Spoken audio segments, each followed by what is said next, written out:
What are some of the things that make industrial unique? I look at industrial very basically. It's buildings where things are made or buildings where things are stored. But the one building that I love to illustrate, and it's why I get so passionate about industrial, is the Boeing factory just outside of Seattle in Everett. And Boeing's had a lot of problems lately. Sure. I don't think they're regarded as the steward of craftsmanship lately. But that factory, it's a 4 million square foot building. I've heard different numbers on it. I've heard the ceiling heights are 90 feet. I've heard the ceiling heights are 110 feet. Whatever they are, that's much higher than a normal industrial building, such that the cubic footage of that building, the actual volume of the building, it's the biggest building by volume in the world. World record, actually. It was a Guinness World Record for the biggest building by volume. And what I find so fascinating about it is that building, all the raw materials come into it, everything required to make an airplane, 4 million square feet, tens of thousands of employees, and they assemble it in very, just like, how do you eat an elephant? You start one bite at a time. How do you build an airplane? You start one piece at a time. But an airplane comes out that building, which is so fascinating to think that everything that we have, these microphones that we're using, the computers that we're on, everything that we have was made in a warehouse or is stored in a warehouse. So that's typically how I like breaking it down. Things are made there or things are stored there. That's how you're going to kind of differentiate industrial in my mind. And I'm guessing that 30,000 square foot building that you guys bought is similar to that. Does one of those two things anyways. That's what I just find so exciting about industrial. And at a very high level, it gets much more detailed than that. And there's a lot of moving parts, literally and figuratively, inside the building itself. But that's how I generally sum up industrial. Another thing I'm curious about too is because you a few times already have talked about how it's an ugly building. I mean, a lot of them are. You can't argue with that. It's just a regular, nothing interesting about it. But I saw on your X profile, Chad, that you posted a particular architect that makes industrial look really, really cool. Yeah, it's the full spectrum. You do have a lot of industrial that is old, tired looking, almost looks like it could be in a horror film. And it's funny actually, because ever since I've just become such a fan of industrial real estate, I see it everywhere. So you'll be watching a movie and there'll be somebody that's kidnapped and held as a hostage. It's always in a dark warehouse every single time. It's this old rundown warehouse. But so you have the full spectrum of that really old distressed property, all the way up to new modern buildings, which are built with a very high architectural aesthetic to it. And it's funny, actually, I'm such a real industrial real estate nerd, and this will reinforce it. But I've even looked back a lot on the history of industrial real estate. And there's one property, I have a picture of it framed in my office it's called the Fagus Factory in Germany, in Alfeld, Germany. It was built by an architect, Walter Gropius, and he's the guy who did Bauhaus, the architectural school. This was 1913 that they built this industrial building, which is a shoe last factory, still actually used for shoe last to this day, 110 years later. Wow. But it's an unbelievable property. I've put it on my Twitter or X a few times now. This 110-year-old industrial building, which looks awesome, has a glass facade, looks fantastic. It's just, in my mind, you think of industrial and it can be that really boring or ugly property, but there's also examples where they just look really cool. So that's just one of the reasons that I just find industrial so fascinating, is that it's the full spectrum of what you could expect a building to be. And it's just so much more than that proverbial four walls and a roof that a lot of people try to classify it as. Class A industrial is wildly different than Class B industrial. So let's give Timmy a really good idea of what is Class A industrial in 2024. And I think before we even jump into that, but we should even differentiate between those different subcategories. Okay. Because there's a big difference between warehousing and manufacturing space. So warehousing has probably been the most popular subcategory over the last 10 to 20 years. And that's just due to the massive ramp up of e-commerce.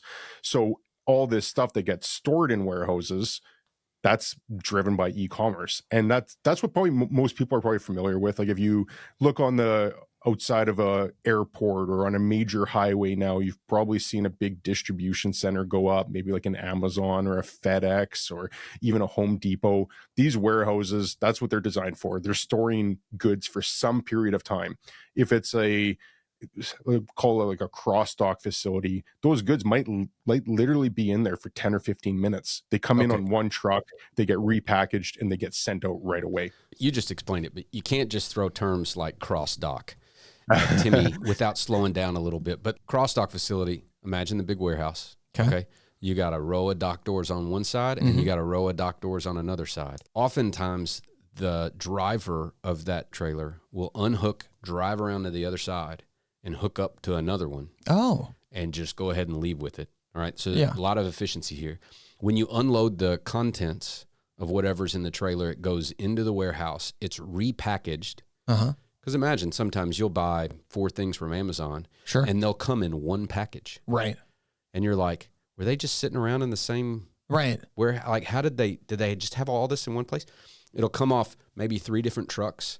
That stuff will move through. There's a ton of automation. It'll get repackaged inside. Almost never stops. Wow. And goes out the other side. It's amazing logistically what they can do in those facilities. Yeah, that's cool. That's cool. Oh, I'm getting it a little bit, Chad. I'm getting the love a little bit. All okay. right. Chad, proceed. A warehouse, it can be anywhere from minutes to months to years that they're going to store stuff. These buildings have the biggest thing that we've seen with these buildings is the ceiling height has increased considerably. So 20 years ago, it was more common to see 24-foot ceiling heights. And now it's common to see 36, 40, sometimes even higher than 40 feet.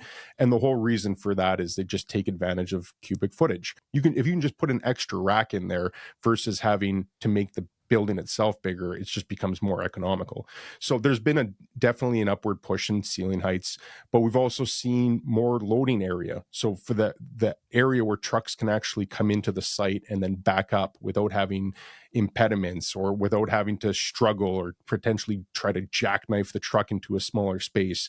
And then some things inside, it's very common now to see every space sprinklered. 20 years ago, not every building was sprinklered. Today, almost every modern building that I can think of has sprinkler systems. There's more care given to the HVAC systems or HVAC. There might be air circulation or makeup air. When you think of those old factories in a horror film, and the one that you showed, Timmy, is like a good example, that you can almost smell the air quality when you're watching a video like that because it just looks so musty. Today, there's just a lot more attention given to worker satisfaction and worker health and the overall quality of the space. But those would probably be the big ones. Ceiling heights is an obvious one, the loading area, sprinklers, more attention to employee health. So that'd be on the warehouse side. But then on the other side, it's the manufacturing side. Raw materials come in or semi-raw materials come in. They're assembled, manufactured, produced, whatever happens with those products. It makes something else. It upgrades those products, and then they get sent out. And these buildings can be everything. It can be a 2,000 square foot machine shop where they just have a mill or a lathe or CNC in there, and they're perhaps milling metal. And that can be all the way up to the Boeing factory of 4 million square feet. But the concept's the same. Huge. Most of the manufacturing ones, people drive stuff in. So you're going to have grade loading, similar to just driving your car into a garage. When he says grade loading, it's those overhead doors that aren't actually a dock. You can just raise the door and drive straight in. It's grade level. Most warehouses will have dock loading. So it's typically 48 inches elevated above the ground so that trucks can back in, and then using either a pallet jack or a forklift, you can unload and load at the same level as the warehouse floor, which just makes it a lot easier. In manufacturing, it's more common as you see grade loading. So that's one of the main things. Ceiling height isn't as important. You're not going to typically see a lot of manufacturing buildings at 40-foot ceiling heights, but you'll see a lot more attention given to power, which is, in my mind, probably the most neglected part of the whole process in industrial real estate right now is power. And then you're going to probably see more land with it. You might see heavier utilities in general. You might see a bit more office. So there are nuances there. And again, I think that this is just what makes it so exciting is that you can have 2 buildings side by side, which are going to be completely different and have completely different uses. There's a building in Louisville, Kentucky, the Courier-Journal. And as newspapers have been consolidated, what they're doing now is they're printing the Indianapolis paper and the Louisville paper and the Cincinnati paper and all these big city papers, they're printing them at one place right now. And I think it's Indy. And then they just truck all the papers. So instead of having these different places, so I got to tour the Courier-Journal facility. It's a whole block in downtown Louisville. It was this huge manufacturing facility that was pieced together over time, and it had a basement system under it that looked like every episode of 24 was shot in the basement of the Courier-Journal building. But it had some really tall ceilings because the type of newspaper printing are 4 stories high.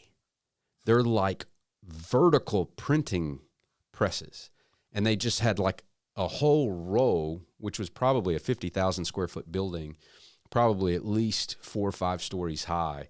And they just had these vertical presses, like printing presses. It was really, really interesting. So these buildings are often very, very specific to their use, especially if they're kind of an owner user and it was built for that purpose. Right.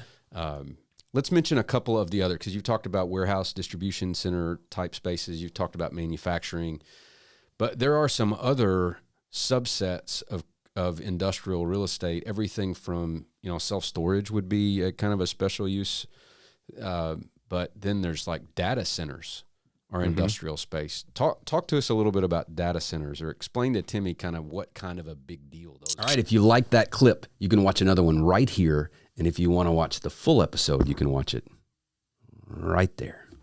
Did you get that?